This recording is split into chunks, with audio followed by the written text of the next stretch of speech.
And Paul actually says that hope is the reason for the faith and the love of believers. Listen to, as I read verse 4 again. Since we heard of your faith in Christ Jesus and of your love for all the saints, because of, what? The hope which is laid up for you in heaven, of which you heard before in the word of the truth of the gospel, which has come to you, and so forth. What Paul is saying is that we believe in Christ and we love one another for one simple reason, because we have a hope that's laid up for us in heaven. And Peter says something very similar in 1 Peter 1 verse 4. He says the believer's inheritance is reserved in heaven for them. Paul and Peter say you can bank on that. It's a guaranteed inheritance. Now, doesn't that help you to trust in Christ? Doesn't that help you to love one another? You can say to yourself, maybe this will help.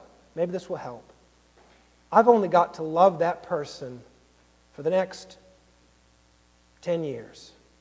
And then I'll be in heaven with an enjoyable inheritance. Or for the next 50 years, or the next 80 years, depending on your age.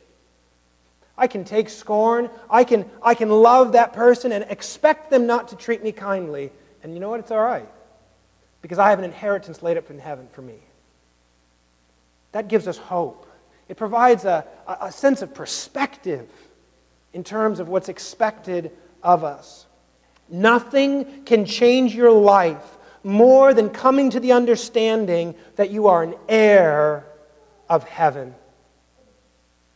It's a common theme, isn't it? Especially in British literature, which we appreciate very much.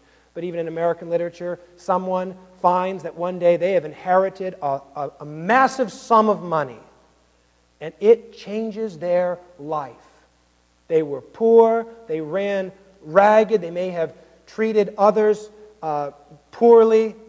Now, it doesn't always work this way, of course, but they receive this sum. They realize there's something different about them. They're now in a different class.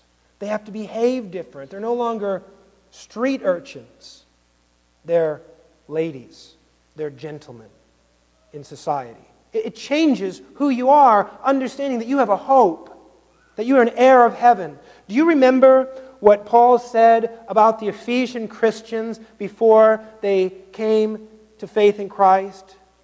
In chapter 2, verse 12, Paul says, you were without hope and without God in the world. Just let that sink in for a moment. And understand the hollowness of such a reality. What do you mean? Without hope? No hope?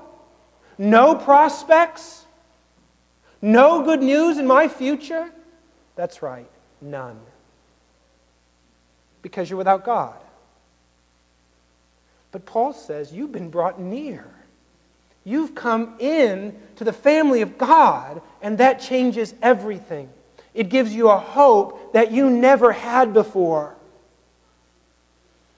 So, it makes sense then that Paul would say you believe and you love because of the hope that's laid up for you in heaven.